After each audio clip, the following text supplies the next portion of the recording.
everyone, this is a walkthrough on how to use Illustrator. There are going to be a couple of videos where I'm going to walk you through and you're going to be learning how to use Illustrator. We're going to be starting from the very basic. This is for anyone that has zero experience and wants to learn how to use Illustrator. So Adobe Illustrator allows you to create vector images in comparison to Photoshop, which is pixel-based, but that's all you really need to remember.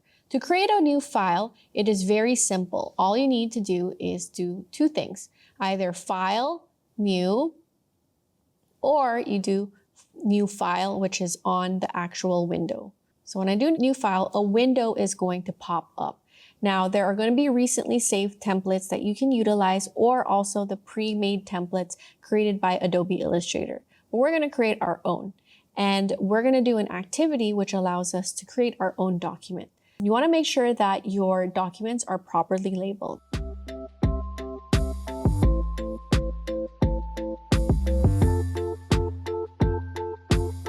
The naming convention is very important for this class because every single thing that you're going to submit will be utilizing that labeling convention. So remember, it is your last name, not my last name, your last name underscore the project. In this case, the tutorial that we are doing.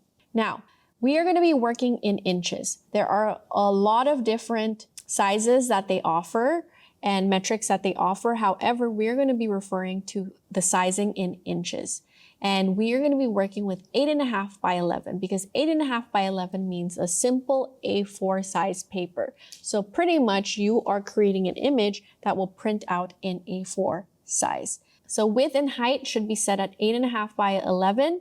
And then it is metrics is inches. Orientation is pretty much the way you want your document to be set up. So this is portrait, this is landscape. Very simple. Portrait, landscape. Now you can choose the size, but for us and for this tutorial, we're going with portrait, which is this option. Then artboards, think of artboards as the ability to have multiple pieces of paper for one project. So everything under one Illustrator project, you have multiple artboards. So we're going to start out with one.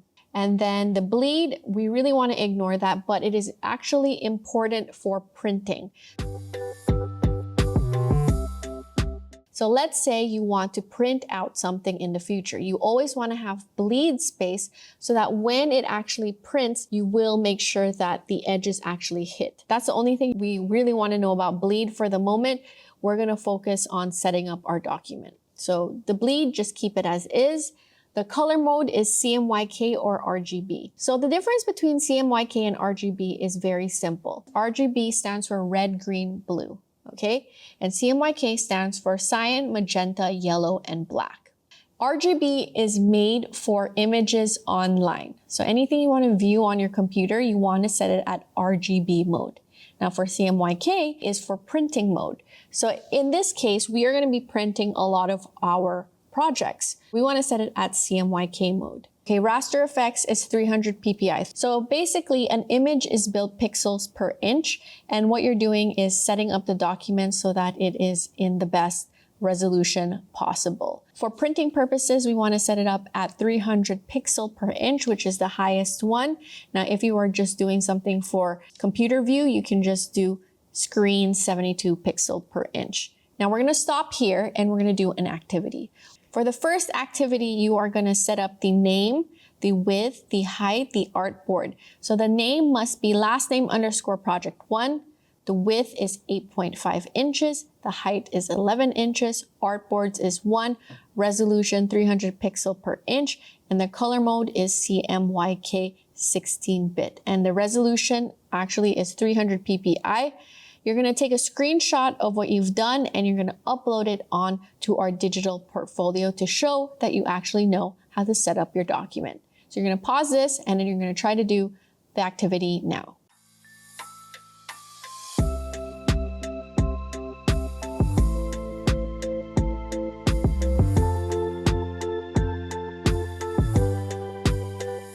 Next, this is an Illustrator. On the left-hand side, we have a toolbox which you will be using to generate images. And then on the top, you have expanded versions of particular tools. So let's say I select on the brush tool.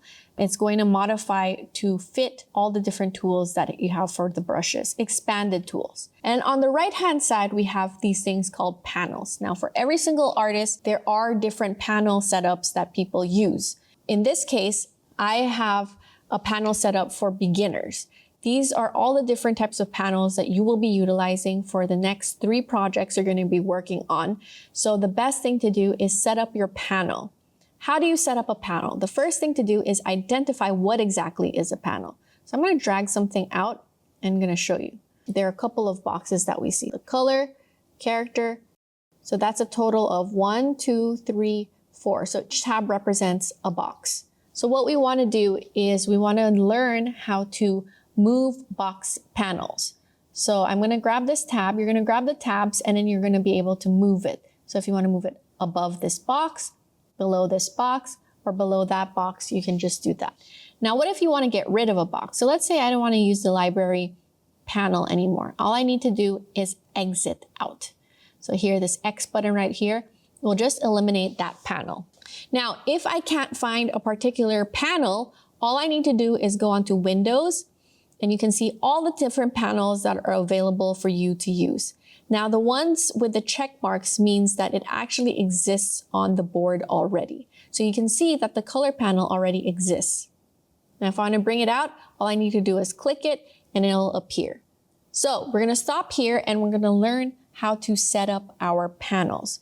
Now, the panels that I want you to set up are for box number 1, color, color guide, gradient. So you want to make sure you have color, color guide, gradient on the first box. Then the next is the swatch, stroke, transparency. So swatch, stroke, transparency. And then the next box I would like to have is Pathfinder, align, character. If you can't find the character tool, it's within the type tool, type character, and I'm going to move it here. And last but not least, I want to have the artboard and layers. So I have a total of 4 boxes. Now you're going to pause this video and then you're going to set up your own panels. You're going to take a screenshot of the panel setup that you've done and you're going to place it onto the digital portfolio that we have.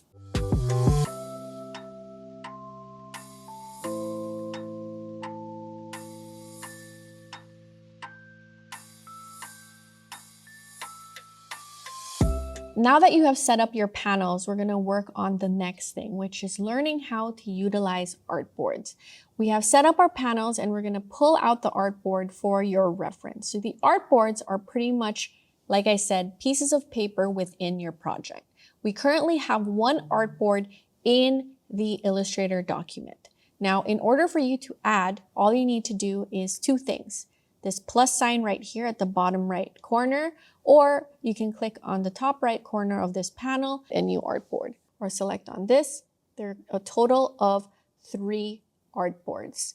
Now, what I want to do now is I want to learn how to delete. You select on the artboard that you would like to delete on, and then all you need to do is click on the trash icon or click on the top right corner and delete artboard.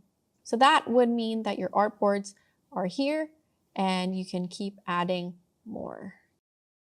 And then another thing you can do is you can actually resize artboard documents and also rearrange it. So first we're going to learn how to resize it. You're going to click on it.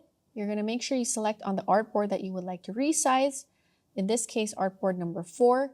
I'm going to do artboard options. And here I can resize it. So let's say I actually want it to be a lot bigger and I want it to be a landscape document. 11 by 17 inches. And I want to do a landscape document.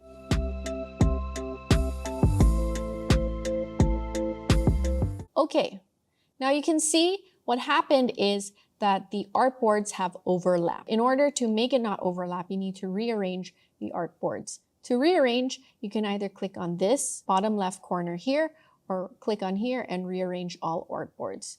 So click. Now a window will appear that allows you to rearrange all artboards. You can adjust the layout. And there are 4 different layouts you can choose from: grid by row, grid by column, arrange by row, arrange by column, and then you can also choose the order in which you want to go, left to right or right to left. I'm going to keep it static, left to right, and then I'm going to do grid by row. And then columns, I'm going to decide that I want 3, and I want the spacing to be 0.5 inches. And there you go. That allows me to rearrange. Now, we're going to do an activity that allows you to apply the skills that I've just taught you. So you can pause this and you can do it.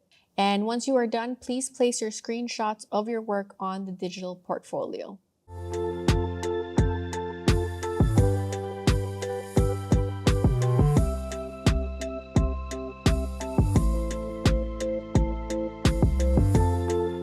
We are going to learn how to move objects. So there is a tool called the selection tool. It looks like a black cursor and it's very simple. All you need to do is click on an object and then drag it to the designated space that you would like it to be in.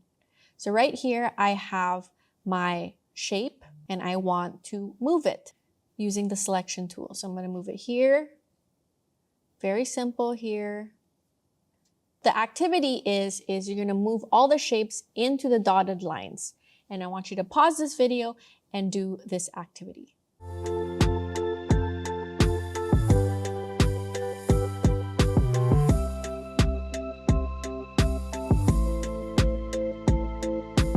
Then we're going to move on to the direct selection tool. This direct selection tool can be found right next to the selection tool. It's actually a white cursor, and there is actually a shortcut called A. For the selection tool, the shortcut is V. We want to be able to manipulate the objects. So if selection tool is to move, direct selection tool is to manipulate the anchor point. So every single shape is built out of an anchor point. So you can see the square right here has 1, 2, 3, 4 different shapes. This star right here has 1, 2, 3, 4, 5, 6, 7, 8, 9, 10 different anchor points. This circle right here has 1, 2, 3, 4 different anchor points. What you're going to do in this activity is you're going to move the objects using the move tool, and then you're going to use the direct selection tool. You can use the A tool or you can click on the direct selection tool and you're going to double click to adjust. And then same here, I'm going to move, double click, double click, double click, double click, double click. So you're going to pause this video and you're going to do this activity. Go.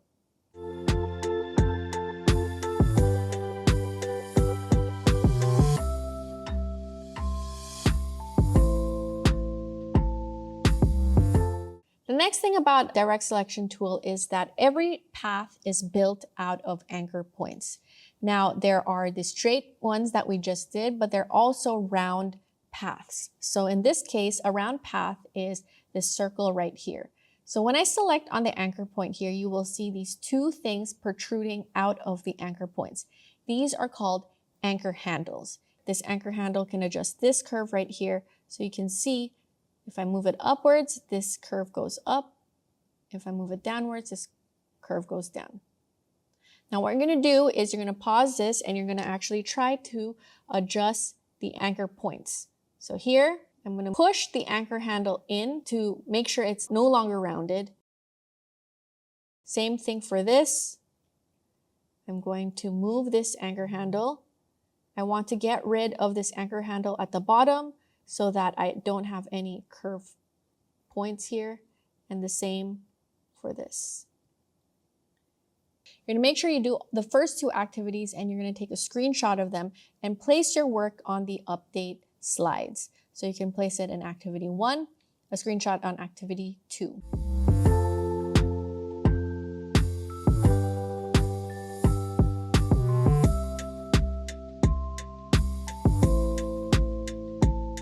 Then we're going to move on to scaling and rotate. So it's a very simple tool on how to scale. To activate the scale tool, you can find it on the toolbar, or you can just right click here and then find the scale tool. To activate it, you can press the letter S.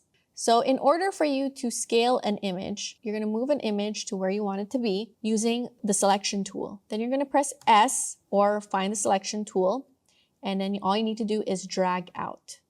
Now, if you want it to retain a certain size, you need to hold the shift tool so that the ratio stays the same. I'm going to do it again. You're going to drag using the move tool. You're going to drag it to the desired space. Use the scale tool by selecting S. Hold the shift key and then there you go. And now you're going to try to do it yourself.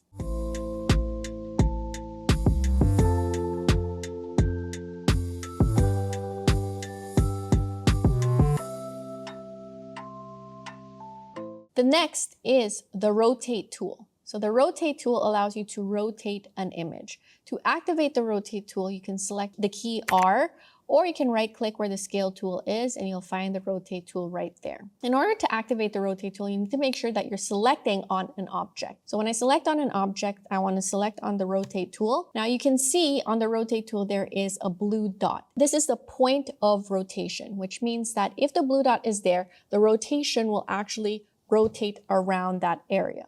So I have the star, I'm going to make it rotate here.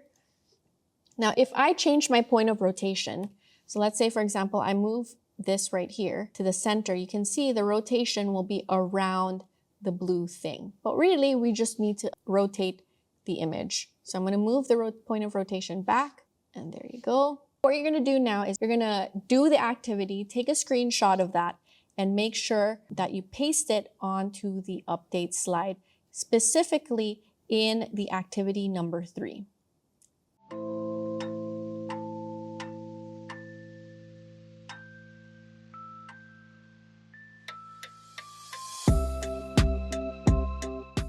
All right, activity number 4, we're gonna learn how to reflect. So reflect is basically the tool that can reflect an image. So right here we have this shape and I want to reflect the shape. So I'm gonna drag this image right here and I'm gonna use the O tool, or you can find it where the scale and rotate tool are. Reflect, the shortcut is O. So I'm gonna select on the O tool and you can see I can turn it around and it will rotate the image. So I'm going to do the same thing, O, rotate the image.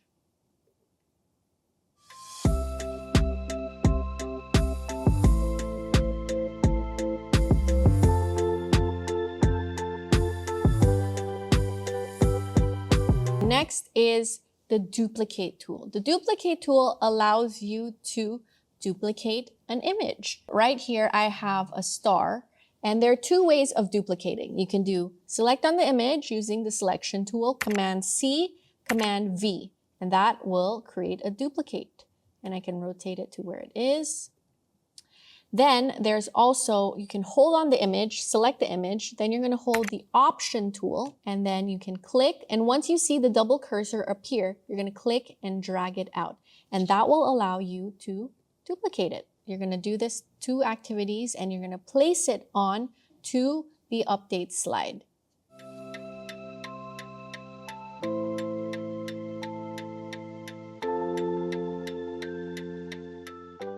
And that will complete the first activity for the day.